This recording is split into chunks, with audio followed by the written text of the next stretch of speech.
Hello, hello.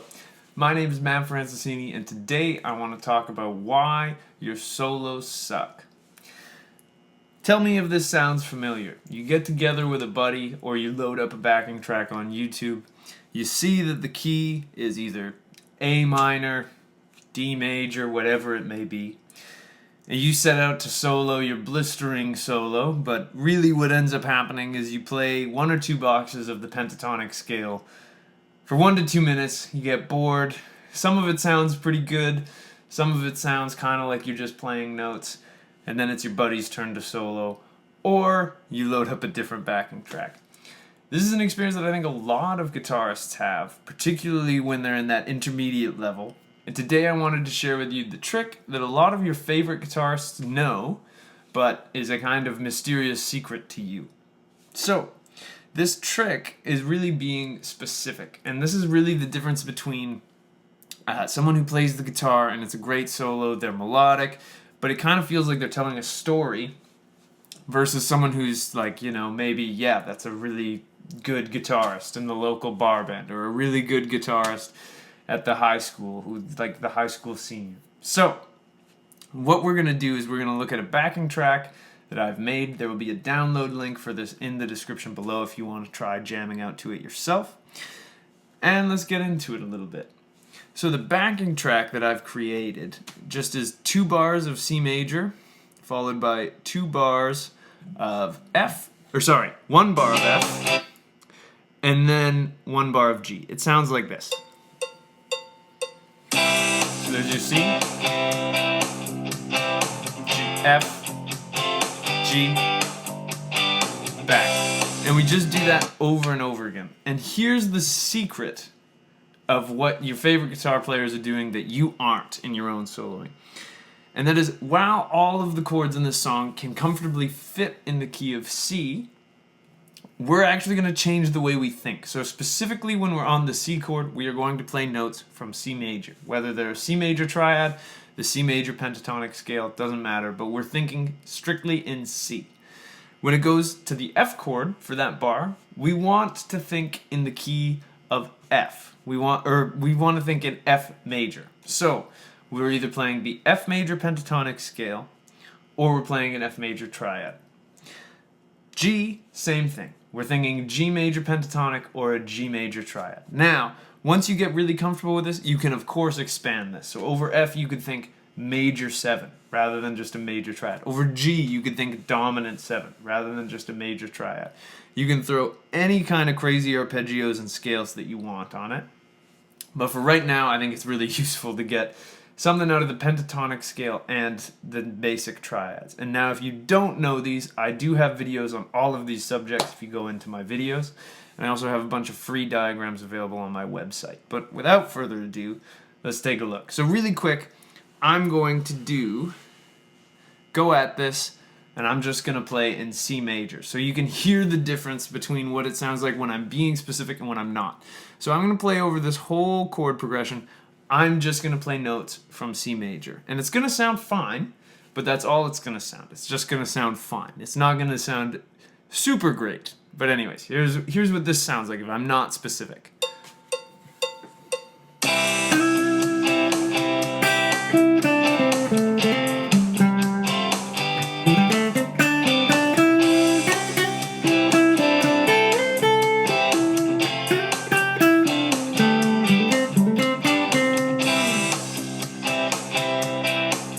So again, nothing wrong with that. It sounds fine. But again, that's all it sounds. Now here what I'm going to do is I'm going to play a mixture of the C major pentatonic scale, the C major arpeggio over the C chord, the F major arpeggio and the F major pentatonic scale over F, and G major arpeggio and G major pentatonic scale over G, so you can hear the difference and how much more specific it sounds. It almost sounds like it's telling a story. So here's that, and then afterwards I'll get into some ways to practice and incorporate this into your own playing. But let's go.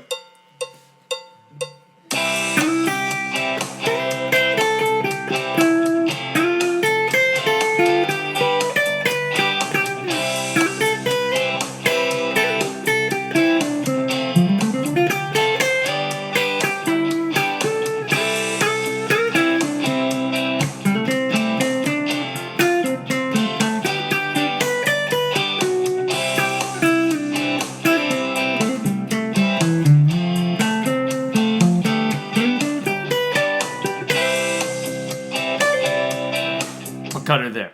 So you get the idea. It sounds a lot more specific and a lot more engaged. And now, here's the other thing that you can work on. Is there, at the end, I wasn't using strictly arpeggios or strictly pentatonics. However, when you practice it, I think that that's the best way to kind of start incorporating these.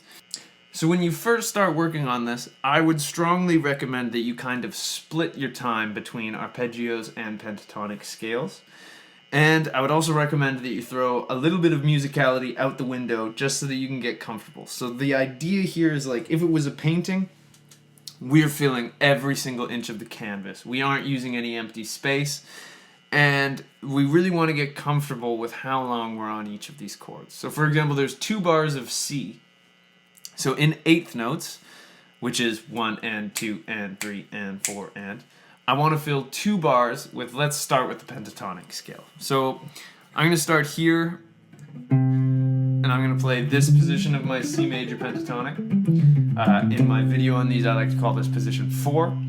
But anyways, here we go. I'm going to fill every single 8th note. So I would go 1 and 2 and 3 and 4 and 1 and 2 and 3 and 4 and. Now here I'm going to switch to F pentatonic, and now my F is looking pretty good right here. I'm in position 2. 1 and 2 and 3 and 4 and then I need to go to G. I'm going to climb up to position 2 of G. 1 and 2 and 3 and 4 and I'm going to want to feel my way all around the neck with these. So the idea is you're just absolutely filling the bars of with the pentatonic scale. So you get this 1 and 2 and 3 and 4 and F, 2 and 3 and 4 and G, 2 and 3 and 4 and C, 2 and 3 and 4 and 1 and 2 and 3 and 4 and 1 and 2 and 3 and 4 and G and 2 and 3 1 and 2 and 3 and 4 and so the idea here, and that one I goofed up. No, that was right. I lied.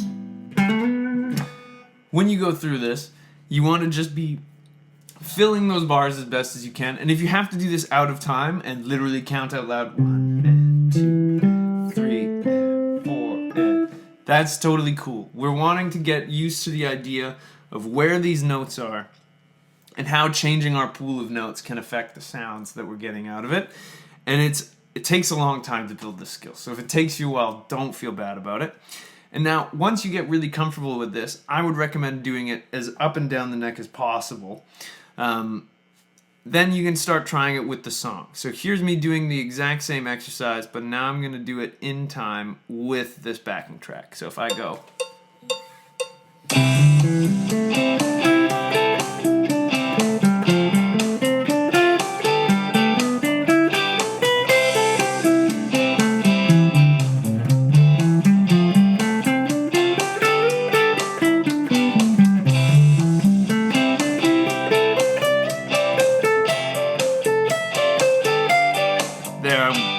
went a little rogue. But that's the kind of idea. Now, we want to also do the same thing with our triads.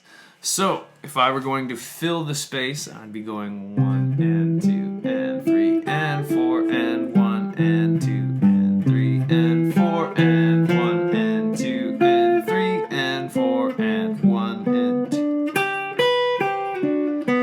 C.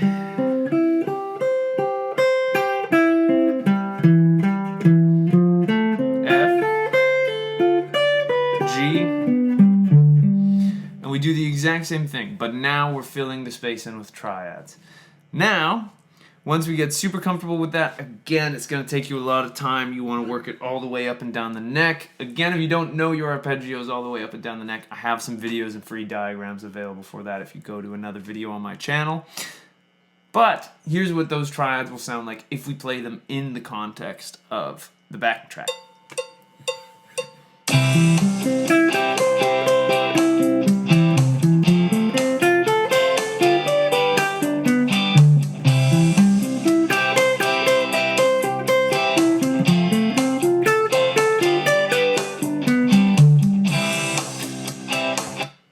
And then, once you've gotten super comfortable with both playing only your pentatonic scales, being super specific and paying attention to each chord, and playing your arpeggios and being super specific and only paying attention to each chord.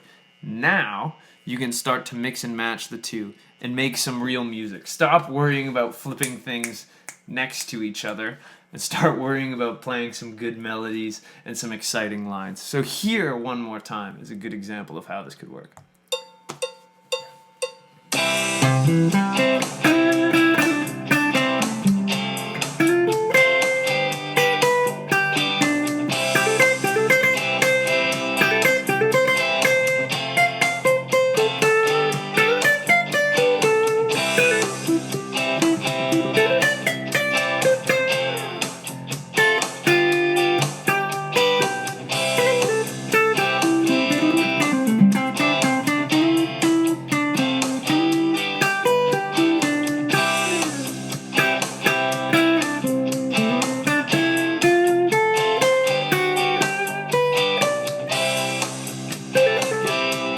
So anyways, I hope you found that useful. I hope you could follow along kind of what I was going with. But again, if you need to brush up on your major and minor arpeggios and your major and minor triads, there are videos on this on my channel already if you want to go through with free diagrams on my website.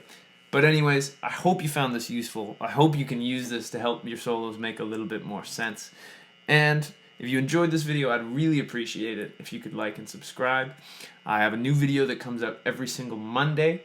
If you have any recommendations or suggestions for a video, I would love to try and work on something that you are struggling with.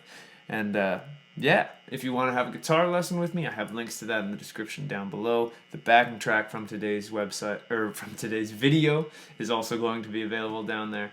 And yeah, thank you so much for making it to the end of the video. I hope you have a wonderful day. I hope you get to play some guitar, and I hope you have a lot of fun while doing it. Take care.